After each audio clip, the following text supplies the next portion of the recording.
বেগম জিয়ার সঙ্গে আপনার কোনো স্মৃতি আছে কিনা? অনেক স্মৃতি আছে আমার কাছে। যদি একটু শেয়ার করেন। একটা তো আমরা বাসায় গিয়েছিলাম যখন আমি আর মুজাহিদ সাহেব, তো উনি আমাদের সেক্রেটারি যান, আর আমি মহানগরে আমি থাকলে আমাকে সবসময় নিয়ে যেতে হতো। আমি দেখলাম ভদ্রমহিলা নাস্তা নিজে নিয়ে আসলেন, অন্য কাউকে দিয়ে পাঠাননি কিন্তু, এবং নিজেই পরিবেশন করলেন।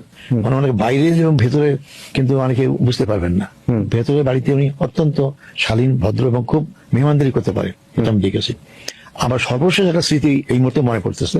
এখন বর্তমান যে আমির আমাদের ডাক্তার শফিকুর রহমান, আমার বয়স অনেক ছোট, তো আমি যখন সেক্রেটারি যার দায়িত্ব পেলাম, ভারপ্রাপ্ত সেক্রেটারি, তো ওনাকে পরিচয় করে আমি বেগমের কাছে নিয়ে গিয়েছিলাম। তো আমি তো মেহেন্দি দিই, উনি তো সাদা, তো উনি বেগম জিয়া ওনার দিকে তাকায় কথা বলতেছেন, তো উনি একটু লজ্জা পেয়েছেন, তো বললেন যে ম্যাডাম উনি কিন্তু আমার চেয়ে বয়সে বেশি। তো উনি একটু হেসে দিলেন, উনি ভেবেছেন আমার বয়সে বেশি, অত উনি মুরব্বী আর কি এটা। তো এটা খুব মানে আর কিছু বলেন না, খুব সুন্দর ভাবে এটা রিসিভ করলেন, এটা বললেন। আর বাকি অনেক যোগাযোগ হয়েছে আমার কাছে মনে হয়েছে, আমি বলতে দ্বিধাবোধ করবো না, বিএনপির মধ্যে সবচেয়ে বেগম জিয়ার সাথে আমার সম্পর্কটা ভালো ছিল, সবচেয়ে ভালো সম্পর্ক ছিল। আপনারা দেখবেন ওই সময় তাদের সাথে এখন যেটুকু দূরত্ব যে কোনো কারণে হোক না কেন, তার সময় আমাদের কোনো দূরত্ব হয়নি। তিনি সবসময় আমাদের ফিল করেছেন, আমরা তাকে ফিল করেছি, এবং আমরা মনে করছি যে এই লোকটা একমাত্র নিঃস্বার্থ হয়ে কাজ করতেছে। এবং অনেকে বলে দেখেন যে বিএনপি করলে উনি বিএনপি করেন, বাকিরা বিএনপিতে স্বার্থ লাভের জন্য যান, কিন্তু নিঃস্বার্থই উনি বিএনপি করেন। এটা সত্যি, এটা কিন্তু মানে একটা বিরল একটা কিন্তু মানুষের অভ্যাস এটা।